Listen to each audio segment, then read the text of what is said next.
It's a surprise given to me by Dr. Shahryar کہ ایک ایسے بندے کو مجھے بلانے کا کہہ دیا جس کے لیے خاصی تیاری چاہیے، کیونکہ نہ صرف ہمدم دیرینہ ہے بلکہ ایک ٹپیکل جہاں بھی دنیا میں کوالٹیز آف لیڈرشپ پڑھائی جاتی ہیں، کوالٹیز آف لیڈرشپ کسی انسان میں آپ ویژولائز کرتے ہیں کہ یہ ہوں تو ایک اچھا لیڈر یہ بندہ ہوگا، تو ایک ایسے شخص کو بلانے کے لیے کہہ دیا ہے مجھے جن کے لیے الفاظ میرے پاس ناکافی ہیں، لیکن میں بہرحال اب یہ کام تو ہے جو کرنا ہے ہمیں، تو سب سے پہلے ہم ویلکم ایڈریس کے لیے بلائیں گے اپنے اس ہر دل عزیز پریزیڈنٹ آف دس سوسائٹی جنہوں نے for the last more than 25 years انہوں نے اپنی زندگی کی پرائیورٹی بنا رکھی ہے ہیومینٹی کے لیے، جو بھی کچھ ہو سکے وہ کرنا ہے۔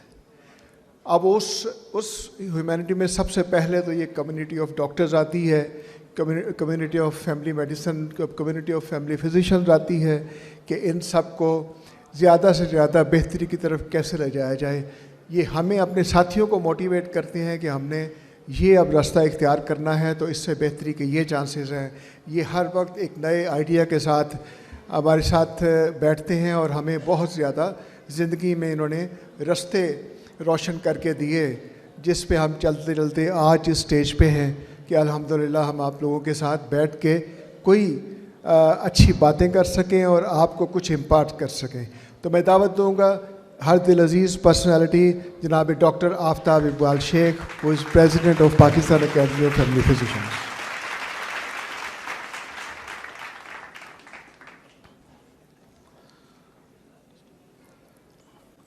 بسم اللہ الرحمن الرحیم۔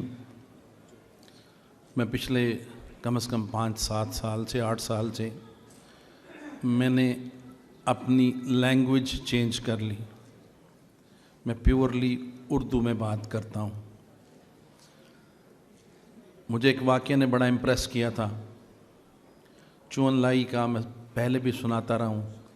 1949 میں یا 51 میں اقوام متحدہ میں چون لائی کی تقریر تھی، انہوں نے انگلش میں تقریر لکھی ہوئی تھی اور وہ بار بار رپیٹ کر رہے تھے۔ پردیسی زبان ہے نا، اپنی زبان نہیں ہے نا، تو بار بار رپیٹ کر رہے تھے، اسے لکھی ہوئی تقریر کو دیکھ رہے تھے۔ جب ان کی باری آئی تو وہ رستے میں جاتے جاتے انہوں نے تقریر جیب میں ڈالی اور وہاں جا کے اپنی چائنیز زبان میں تقریر کر دی۔ بعد میں سارے گھیر لیا اخبار نویسوں نے، کہنے لگے جناب آپ کی تو تقریر انگلش میں شیڈیول تھی، آپ نے اردو میں بات کر دی۔ کہنے لگے میں رستے میں جاتے ہوئے سوچ رہا تھا، جب میں اسٹیج پہ جا رہا تھا تو میں نے سوچا یار کیا میری اپنی زبان اتنی بانجھ ہو گئی ہے کہ میں اپنے خیالات کا اظہار اپنی زبان میں نہیں کر سکتا؟ بس میں نے یہ سوچا جیب میں ڈال لی۔ تو میں نے پچھلے 5-7-8 سال سے یہ فیصلہ کیا کہ علوم کے لیے تو ہمیں انگلش ضروری ہے اور آگے دنیا میں بڑھنے کے لیے بھی انگلش ضروری ہے، لیکن جہاں ہمارا پرسنل ہماری گیدرنگز ہوتی ہیں جیسے آج ہے، تو پھر ہمیں کیا بار ہے کہ ہم ضرور انگلش زبان کا سہارا لیں اور اپنے دل کی بات نہ کر سکیں، میں علامہ کے شعر نہ بول سکوں، مجھ میں اتنی کمی رہے کہ میں اپنے اندر کا جو طوفان ہے اس کو سامنے لا کے رکھ نہ سکوں۔ آج 3 لوگ میرے مہمان ہیں، ہم سب کے مینلی، سب باقی ساتھی ہیں، سارے دوست ہیں، سارے بڑے قابل عزت، لیکن 3 ایسی شخصیات ہیں جنہوں نے پچھلے 20 سال میں مجھے بڑا امپریس کیا۔ پروفیسر جاوید اکرم، ڈاکٹر ظفر مرزا اور ڈاکٹر امجد ثاقب، یہ 3 شخصیات ہیں، میں بالکل سچ کہہ رہا ہوں، پچھلے 20 سال میں انہوں نے ہمیں بڑا امپریس کیا۔ ان کی بات کرنے سے پہلے اور کچھ اور باتیں کرنے سے پہلے میں آپ کو علامہ کا پیغام دینا چاہتا ہوں۔ علامہ کا بھی پیغام ہے اور ان تینوں کا بھی پیغام ہے۔ یہ بڑی اہل دانش، اہل نظر، اہل شوق اور اہل یقین و عمل شخصیات ہیں کہتے ہیں نا گرگے 12 دیداں، تو یہ اس لیول کے لوگ ہیں جو ہماری عقل سے اوپر ہوتے ہیں، عام لوگوں کی، مجھ جیسے عام لوگوں کی عقل سے اوپر ہوتے ہیں. تو یہ سب کا پیغام بھی میں دے رہا ہوں آپ کو. علامہ کی زبان میں علامہ فرماتے ہیں کہ تو راز کن فکاں ہے، اپنی آنکھوں پر عیاں ہو جا، خودی کا رازداں ہو جا، خدا کا ترجمہ ہو جا. خدا کا ترجمہ کون ہوتا ہے؟ جو بندوں کے ساتھ کمیونیکیٹ کر رہا ہوتا ہے، وہ خدا کا ترجمہ ہوتا ہے. خدا ڈائریکٹلی آ کے تو نہیں، پیغمبروں کے علاوہ نہیں بات کرتا، بندوں سے بندے بات کرتے ہیں. تو خدا کا ترجمہ ہو جا. اور ہوس نے کر دیا ہے ٹکڑے ٹکڑے نوع انسان کو. یہاں چینج کرتا ہوں، ہوس نے کر دیا ہے ٹکڑے ٹکڑے نوع پاکستان کو. اخوت کا بیاں ہو جا، بیٹھے ہیں اخوت والے، اخوت کا بیاں ہو جا، محبت کی زباں ہو جا، اور خودی میں ڈوب جا غافل. یہ سر زندگانی ہے. ہمیں آج تک خودی کی سمجھ نہیں آئی. علامہ کہتا ہے خودی میں ڈوب جا غافل، یہ سر زندگانی ہے. اصل راز ہے زندگی کا یہ. نکل کر حلقۂ شام و سحر سے جاویداں ہو جا. یہ شام و سحر کا حلقہ میں فیملی فزیشنز کو کہہ رہا ہوں. نکل کر حلقۂ شام و سحر سے جاویداں ہو جا، مستقل ہو جا. اور یہ شام و سحر کا یہ مطلب نہیں کہ آپ پریکٹس چھوڑ کے کوئی اور کام شروع کر دیں، کہ اس حلقے کو اپنے ذہن پہ نہ بٹھائے رکھیں، اس منوٹنی کو نہ بٹھائے رکھیں، زندگی کی اور حقیقتوں کو بھی ڈھونڈیں. اور گزر جا بن کے سیلے تندرو کوہو بیاباں سے. اور مشکلات اور بڑی مشکلات جو آتی ہیں اس میں مسلمان جب گزرتا ہے تو کوہ سیل تندرو کی طرح گزر جاتا ہے. اور گلستان راہ میں آئے تو جوئے نغمے خواں ہو جا. اور کوئی رستے میں تمہارے اپنی کمیونٹی آ جائے تو گیت گانے والی ندی بن جا، جوئے نغمہ خواں ہو جا. اور یہ سب کے لیے شعر ہے کہ تیرے علم و محبت کی نہیں ہے انتہا کوئی. جو آپ سب بیٹھے ہیں سب علم کی محبت میں بیٹھے ہیں. نہیں ہے تجھ سے بڑھ کر ساز فطرت میں نوا کوئی. آپ کی آواز ہر فیملی ہر گھر میں جاتی ہے. آپ کی آواز نہیں ہے تجھ سے بڑھ کر ساز فطرت میں نوا کوئی. یہ علامہ کا پیغام تھا جو میں نے ان تینوں حضرات کی طرف سے آپ کو دیا ہے. اور یہ میرے وہ لوگ ہیں جو میرے دل میں بستے ہیں. میں قسمیہ کہتا ہوں یہ تینوں حضرات، ان کا ثانی نہیں ہے ہمارے پاس. اس سارے آپ ڈھونڈ لیں، سارے اس میں ان تینوں کا ثانی نہیں ہے. یہ اپنی اپنی جگہ گہرے نایاب ہیں، نابغۂ اثر ہیں، نابغۂ روزگار ہیں. مجھے ایک واقعہ یاد آیا. گورنمنٹ کالج میں پڑھتے تھے تو ایک دن کی بات ہے، کشتی چلانے کا فیصلہ ہوا. ہم 3 4 5 دوستوں میں ہم کشتی چلانے چلے گئے. دریا آب و تاب پہ تھا، راوی بھرا ہوتا تھا، سیلاب کی طرح ہوتا تھا. تو دریا میں کشتی چلاتے ہوئے تو میں نے ایسے ہی کہہ دیا میں سوئمر ہوں. سب کو پتا تھا میں سوئمر تھا، پنجاب کی ٹیم میں ہوتا تھا. تو سب نے کہا جی کہ چلیں جی کشتی کے ساتھ دوڑ لگائیں. تو میری بھی عقل نے کام نہ کیا. میں نے کاسٹیوم پہنے ہوئے تھے، چھلانگ ماری. ادھر سے وہ کشتی چلاتے گئے، ادھر سے میں پوری رفتار سے فری سٹائل کرتا گیا. اور ساتھ ساتھ یعنی 500 میٹر تک ہم چلتے گئے. پھر میں اوپر آ گیا. میں چند دن پہلے راوی دریا سے گزرا تو راوی دریا ایک نالے کی شکل اختیار کر چکا. نہ اس میں پانی تھا، نہ اس میں کچھ اور تھا، ایک خشک نالا تھا. تو میرے دل میں ایک نقشہ گھوم گیا کہ میرا ملک پاکستان بھی اس طرح ہو گیا ہے. یہ ہرا بھرا پاکستان تھا جس میں بلبلیں چہکتی تھیں اور پھول مہکتے تھے. اور اس کے ادارے دنیا کے نامور ادارے تھے. PIA نے کئی ادارے بنائے، خود بنجر ہو گیا.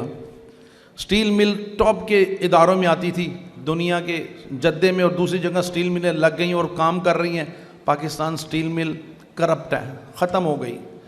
ہمارے ہر ادارے جو دنیا میں ادارے بنانے والے تھے، جن سے ملکوں نے آ کے تعلیم لی، وہ ادارے برباد ہو گئے. تو ہمارا حال آپ غور کریں میری بات پہ اسی راوی دریا کی طرح ہے جس میں تیر رہا تھا پانی کے ساتھ، سیلابی پانی کے ساتھ، تو آج خشک بنجر دریا پڑا ہے۔ پاکستان کا حال بھی ویسا ہو گیا ہے۔ یہ میرے دل کی دکھ آپ کے سامنے بیان کر رہا ہوں۔ میں 2004 میں اپنا کے لوگ آئے ہمارے پاس، یہ پاکستان کو میں بتانے لگا کہ پاکستان کتنا طاقتور ہے اور کیا کچھ نہیں ہے پاکستان کے پاس۔ تو حسن امام بخاری ہوا کرتے تھے اپنا کے چیئرمین، 2004 کی بات ہے۔ تو انہوں نے کہا کہ کل مشرف صاحب ہمیں، اس وقت کے وہ تھے جو کیا چیف ایگزیکٹو تھے پاکستان کے، وہ کل ہمیں کھانا دے رہے ہیں تو آپ بھی ہمارے ساتھ چلو۔ تو میں اور میری وائف بھی چلے گئے۔ تو وہاں یہ جو ہوٹل ہے، کیا نام ہے اسلام آباد کے، سیرینا میں کھانا تھا، وہ سب تقریریں ہوئیں، پھر آ کے بیٹھ گئے۔ تو وہ جو میں مشرف صاحب کی ٹیبل تھی اور اس کے ساتھ حسن امام بخاری کی ٹیبل تھی جس کا میں مہمان تھا، تو ساتھ بیٹھ گئے اس کے۔ تو میں نے دیکھا کہ سوپ شروع ہوا تو ساتھ ہی کچھ لوگ اٹھ کے آگے مشرف صاحب سے سوال جواب کرنے لگے۔ تو میں نے کہا حسن امام بخاری کو، یار میرے پیٹ میں بڑی درد رہتی ہے پاکستان کا، تو میں بھی سوال کر لوں۔ اس نے کہا جی کریں۔ میں اٹھ کے مشرف صاحب کے پاس چلا، کھڑا ہو گیا۔ جیسے ایک سوال ختم ہوا تو میں نے سوال کر دیا۔ میں نے کہا سر میں بڑا پریشان رہتا ہوں پاکستان کے بارے میں، اس وجہ سے کہ مجھے یہ سنا ہے میں نے کہ امریکہ، جب آپ کے سامنے اب کھلی باتیں کر رہا ہوں، یہ کسی کو کسی بھی ادارے کے لیے کچھ بھی ہو، میں آپ کے سامنے کھلی باتیں کر رہا ہوں۔ تو میں نے کہا کہ مجھے یہ فکر ہے کہ پاکستان کو، میں نے سنا ہے کہ پاکستان کے امریکہ جب چاہے پاکستان کی ساری ایٹمی جو سائٹس ہیں ان کو تباہ کر کے پاکستان کو فارغ کر سکتا ہے۔ تو اس میں کتنا سچ ہے؟ مشرف صاحب نے ایسے میرے منہ دیکھا، منہ ابھی کھولا ہی تھا تو ان کا وہ راشد قریشی ہوتا تھا اس کا اسپوکس مین، اسے میرا کندھا پکڑ لیا، ڈاکٹر صاحب ادھر آ جائیں۔ ساتھ والی خالی ٹیبل پہ مجھے لے گئے، ادھر بیٹھے، میری بات پہ یقین کریں گے؟ میں کہا سر کیوں نہیں کروں گا؟ تو کہنے لگے پھر آپ کو میں اللہ کے فضل سے بتاتا ہوں کہ پاکستان کی سینکڑوں فکس سائٹس ہیں اور سینکڑوں موبائل سائٹس ہیں، اور پوری دنیا، امریکہ کیا پوری دنیا بھی مل جائے تو پاکستان کی ساری سائٹس کو ایک وقت میں تباہ نہیں کر سکتی۔ اور پاکستان نے یہ دنیا کو بتا دیا ہوا ہے کہ اگر کوئی ایسا وقت آ گیا تو پاکستان کیا کرے گا۔ پاکستان اڑا دے گا سب کو، جو قریب ہیں ان کو آپ سمجھ رہے ہوں گے ڈائریکٹ قریب سب سے پہلے کون ہے۔ اور پھر اس کے بعد اس نے کہا یہ سب کراس وار سے ڈرتے ہیں کہ ایک دفعہ یہ ایٹمی جنگ شروع ہوئی تو پھر رکے گی نہیں، پھر سب اس میں آ جائیں گے۔ انڈیا کو پاکستان کرے گا تو انڈیا، چائنا کو چائنا، ادھر کسی اور، تو ساری دنیا اس میں آ جائے گی قابو۔ کراس وار سے ڈرتے ہیں۔ میں بڑا خوش ہوا، ساری باتیں سن کے واپس آ گیا، میرے دل کو تسلی ہو گئی۔ میں سوچ رہا تھا بیٹھا کچھ دنوں کے بعد، یار یہ کراس وار کیا، اس نے کیا مطلب کیا اس کا کراس وار کا۔ تو انہی دنوں ہماری اگلی کانفرنس تھی، تو ایک اور صاحب آتے ہوتے تھے بڑے تجزیہ نگار، لال ٹوپی والے، زید حامد۔ تو میں زید صاحب کو بلانے چلا گیا، ان کو بھی بلایا تھا ایک دفعہ، یاد ہے نا آصف صاحب؟ میں ان کو بلانے چلا گیا اسلام آباد۔ وہاں گیا تو سامنے جنرل حمید گل بیٹھے ان کے پاس۔ تو میں یہ باتیں آپ سے کرنا چاہ رہا ہوں تاکہ اس کھلے ماحول میں آپ کو بہت ساری چیزیں بتاؤں۔ آج واحد ہماری کانفرنس ہے، آج کوئی ٹائم کی قدر نہیں، جو مرضی ٹائم ہو جائے۔ جو بندے آج ہم لے آئے ہیں اپنے ساتھ، ان کو میں سننا چاہتا ہوں۔ میں نے کوئی تقریر لکھی تھی، لکھ کے پھاڑ دی کہ میں روٹین تقریر نہیں کروں گا۔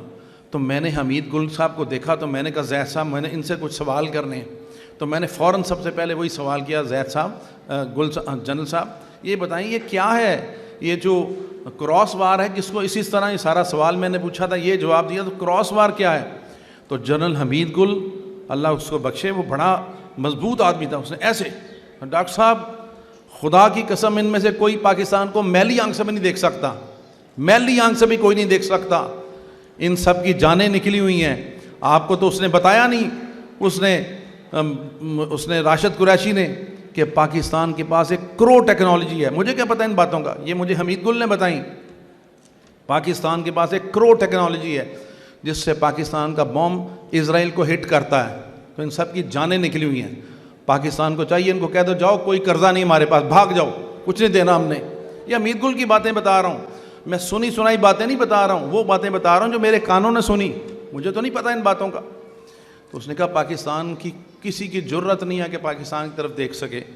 تو یہ سے ثبوت پاکستان کے، جنہوں نے پاکستان کی انٹیگریٹی کو اتنا مضبوط بنا دیا تھا کہ پاکستان کی طرف کسی کو میلی آنکھ سے دیکھنے کا یارہ نہیں تھا، آج وہی پاکستان ہے کہ ہم سارے مجبور اور بے کس پڑے ہیں، ہم پریشان ہیں۔ میں کسی ایک لیڈر کی بات نہیں کر رہا، میں تو سارے پاکستان کی 75 سال کی بات کر رہا ہوں۔ ہم دکھی ہیں، ہمارے غریب برے حالوں میں ہیں، ہمارے ہر شخص برے حال میں ہے، انڈسٹری ہر چیز تباہ و برباد ہے۔ کوئی تو ذمہ دار ہوگا، ہم خود ذمہ دار ہیں سارے، ہمارا شاید کریکٹر ہی ٹھیک نہیں، ہم پہ اللہ کی طرف سے سختی آ گئی ہوئی ہے، ہم پہ اللہ کی طرف سے پکڑ آ گئی ہوئی ہے۔ مجھے ڈاکٹر اسرار کے وہ لفظ یاد آتے ہیں جو ہمیں 18 ڈاکٹرز کو بٹھا کے ڈاکٹر اسرار نے کہے تھے کہ خاکم بدہن، میرے منہ میں خاک، مجھے لگتا ہے پاکستان ٹکڑے ٹکڑے نہ ہو جائے۔ یہ ڈاکٹر اسرار نے مجھے کہا، میرے ساتھیوں کو، جس کے ساتھ میں نے بڑے زور سے اس وقت اختلاف کیا، لیکن خوف کھاتا ہوں ان سب باتوں سے کہ یہ کیسے حالات سے ہم گزر گئے۔ پھر میں نے قدیر خان صاحب کو بلایا، قدیر خان صاحب نے کہا کہ میں تب تک نہیں آؤں گا جب تک بریگیڈیئر انعام نہیں آئے گا۔ تو میں نے کہا وہ کون ہے؟ کہتے ہیں وہ ایک ٹریول ایجنسی کھول کے بیٹھا ہوا ہے وابڈا، اس میں اس کے پاس چلے جاؤ۔ میں اس کو لینے گیا تو 80-81 سال کا آدمی تھا، تو اس نے کہا کہ جی میں آ نہیں سکتا، میں چل نہیں سکتا۔ میں نے کہا جی میں کرسی پہ بٹھا کے لے کے جاؤں گا، مجھے قدیر خان صاحب نے کہا ہے۔ تو قدیر خان صاحب نے مجھے جو بتایا، میں آپ کو وہ ساری باتیں بتانا چاہتا ہوں جو سنی سنائی نہیں، جو میں نے سنی ہیں۔ قدیر خان نے کہا کہ پاکستان اتنا طاقتور ہے اس میں اٹامک پاور میں کہ 5 منٹ میں انڈیا کے 35 شہروں کو بیرل کوائل بنا سکتا ہے، صرف 5 منٹ میں، اور پاکستان کے بارے میں کبھی فکر نہ کیا کریں۔ اور اس نے، میں نے کہا جی آپ کو کیوں بلاتے ہیں؟ کہتے ہیں جی مجھے اس لیے بلاتے ہیں کہ مجھے جب سینٹریفیوج بنانی تھی ایٹم بم بنانے کے لیے تو کوئی خاص پرزے لانے تھے، تو اس کے لیے بیلجیم کے پتہ نہیں کس جگہ جا کے یورپ میں سے پرزے لے کے آنے تھے، تو وہ میں گیا تھا، میں سلیکٹ ہوا تھا اور میں گیا تھا، انہوں نے مجھے بتایا تھا کہ جس میں جان کا بھی خطرہ ہے۔ تو میں نے کہا تھا ایک کیا 1000 جانیں پاکستان پہ قربان۔ تو اس وجہ سے مجھے قدیر خان صاحب ہم ہر جگہ مجھے بلاتے ہیں۔ تو میں نے ان کو لے کے آیا اور یہاں پہ میں نے کھڑا کیا، ان کو بٹھایا یہاں پہ، ایک کانفرنس میں کئی سال پہلے کی بات ہے۔ تو میں نے کہا جی اسٹینڈنگ اویشن دے، سب کھڑے ہو جائیں۔ یہ انسنگ ہیرو پاکستان کے، جنہوں نے پاکستان کے لیے بہت کام کیا ہے۔ تو 15 منٹ لوگوں نے کھڑے ہو کے تالیاں بجاتے رہے لوگ ان کے لیے، بریگیڈیئر امتیاز کے لیے، بریگیڈیئر انعام کے لیے۔ تو میرے دوستو یہ وہ چیزیں ہیں میرے پاس آج جو لوگ ہیں، میں چاہتا تھا کہ ان کو زیادہ سنوں۔ میں بہت لمبی تقریر نہیں لکھ کے لایا تھا، میں نے لکھ کے پھاڑ دی کہ ان میں یہ پروفیسر جاوید اکرم ہیں، یہ ایسے نابغہ روزگار ہیں کہ جوش و جذبے سے، جوش و جذبے کا ایک تلاطم برا سمندر ان کے اندر موجود ہے، ہر وقت موجزن رہتا ہے۔ اور یہ وہ شخص ہیں جس کے بارے میں علامہ کہتے ہیں کہ عشق تھا فتنہ کرو شرک سرکش و چالاک میرا، آسمان چیر گیا نالائے بے باک میرا۔ اور آپ یقین رکھیں پروفیسر جاوید اکرم آسمان چیرنے کا حوصلہ رکھتے ہیں۔ میرے پاس ڈاکٹر امجد ثاقب بیٹھے ہیں، یہ وہ شخص ہیں جو میرے کلاس فیلو ہیں سینٹرل ماڈل کے، اس زمانے کے کلاس فیلو ہیں وہاں گورنمنٹ کالج کے، اور میرا نام آفتاب ہے، لیکن میرا تو صرف نام ہے، اصل آفتاب یہ ہیں۔ وہ ان کے بارے میں شاعر کہتا ہے کہ وہ شخص آفتاب ہے اور میں ایک چراغ کج ادا، سو اس ہنسی کی بزم میں میری مجال مسترد۔ وہ شخص آفتاب ہے، میں ایک چراغ کج ادا، سو اس ہنسی کی بزم میں میری مجال مسترد۔ تو یہ میں ایسے بندے آج گوہر نایاب ڈھونڈ کے لایا ہوں کہ ڈاکٹر امجد ثاقب کو ہم نے اس زمانے سے اپنے ساتھ بلاتے تھے جب ابھی چھوٹی سی آرگنائزیشن تھی، لیکن ہم انہیں پہچان گئے ہوئے تھے۔ اور میں ان کو ایک دفعہ ان کی میرے پاس آئے، ان کے میرے آفس میں بندے آئے میرے پاس، جی آپ سے فیڈ بیک لینے آئے ہیں اخوت کے بارے میں، ڈاکٹر صاحب نے بھیجا سب لوگوں کے پاس فیڈ بیک کے لیے جا رہے ہیں، آپ کا کیا فیڈ بیک ہے؟ میں کہا جا کے ڈاکٹر صاحب کو میرا فیڈ بیک دے دینا کہ روزانہ صبح اگر انہیں جوتے پالش کرنے کے لیے کوئی بندہ چاہیے ہو تو میں حاضر ہوں، میں روز آ کے گھر ان کے جوتے پالش کر جایا کروں گا۔ اور پھر میرے پاس آج ڈاکٹر ظفر مرزا ہیں، صاحب کمال ہستی ہیں، پہلی دفعہ اسلام آباد کانفرنس میں وفاقی وزیر تھے ہیلتھ کے، یہ ہم نے ان سے تعارف ہوا، ہم سب کا، میرے سب دوستوں کا، اور ہم سب ان کے گرویدہ ہو گئے اس دن سے، کیونکہ ہمیں پچھلے کئی سال 20 25 30 سال سے ہم رل گئے کہ فیملی میڈیسن کو آگے لے کے جائیں اور بتائیں کہ پاکستان کا حل کیا ہے، پاکستان میں صحت کو کس طرح ٹھیک کیا جا سکتا ہے۔ تو ہمیں پہلا بندہ ملا جسے فیملی میڈیسن کے ان اینڈ آؤٹس کا پتہ تھا، جسے پریکٹیکلی ہر جہت سے، جس کے پاس ایک پلاننگ تھی فیملی میڈیسن کے لیے، اور آج ہم نے ان کا کی نوٹ لیکچر رکھا ہے۔ میں آپ کو پھر سے کہہ رہا ہوں، آج کا دن کوئی ٹائم نہیں ہے، کوئی ٹائم ہے آج کے، میں نے اپنی صدر کی پاور استعمال کرتے ہوئے آج ٹائم ختم کر دیا ہے، جتنے بجے بچ جائیں گے دیکھے جائیں گے، لیکن آج ہم نے ان سے باتیں سمجھنی ہیں اور سننی ہیں۔ اور میں نے اسلام آباد میں گیا اور ان سے جا کے ملاقات کی پچھلے دنوں، تو میں نے کہا جی خدا کا واسطہ، مجھے پتہ لگا آپ ایتھوپیا یا اور افریقی ممالک کے سارے فیملی میڈیسن اور اس کا یہ ساری سروسز کو ٹھیک کر رہے ہیں، پاکستان بڑا بدقسمت ہے کہ آپ باہر کے ملکوں تو ٹھیک کریں، ہمارے لیے کچھ کریں خدا را۔ تو یہ انہوں نے میرے ساتھ وعدہ کیا، اور یہ میرے ساتھ ماشاءاللہ اسی میں جنون میں یا پاکستان میں مزید اس کو کر رہے ہیں۔ اور اس کے بعد انہوں نے تجویز پیش کی کہ ہمیں ساتھ ڈاکٹر امجد ثاقب صاحب کو ساتھ ملانا چاہیے، اگر ہم حکومتیں یہ سارا کام نہیں کر سکتی، کیونکہ یہ حکومت سے نکلے تھے، تو انہوں نے کہا کہ ڈاکٹر امجد ثاقب صاحب کو، تو پھر میں نے دونوں حضرات کے ساتھ پھر ہم نے میٹنگ کی ایک، اور پھر بہت ساری باتیں ڈسکس ہوئیں، یہ سلسلہ چل نکلا ہے اور انشاءاللہ یہ کسی مقام پہ پہنچے گا۔ آج میرے ملک کا یہ حال ہے، وہ جو ڈرامہ تھا نا تعلیم بالغاں، تو اس میں وہ کہتا تھا کہ واؤ ہٹا دو تو وزیر تعلیم جو زیر تعلیم، وزیر تعلیم کی بات، اور سر وزیر صحت کی نہیں، تو وہ زیر تعلیم ہوتا ہے۔ تو سر پاکستان میں آج وہی حال ہے، 3 گھڑے پڑے ہوئے تھے، تو اس نے کہا ایک گھڑے کا نام اتحاد ہے، اس کا ٹکڑے ٹکڑے ہو چکے ہیں، اور دوسرے کا نام تنظیم ہے، اس کا پیندا غائب ہے، اور لے دے کے ایک گھڑا باقی رہ گیا، یقین محکم، تو اسی پہ گزارا ہے۔ آج ہمارا بھی یقین محکم پہ گزارا ہے کہ اللہ پاکستان کے حالات بدل دے گا، اور اللہ ہمارے اوپر رحم فرمائے گا، اور ہمیں کوئی روشنی دکھائے گا۔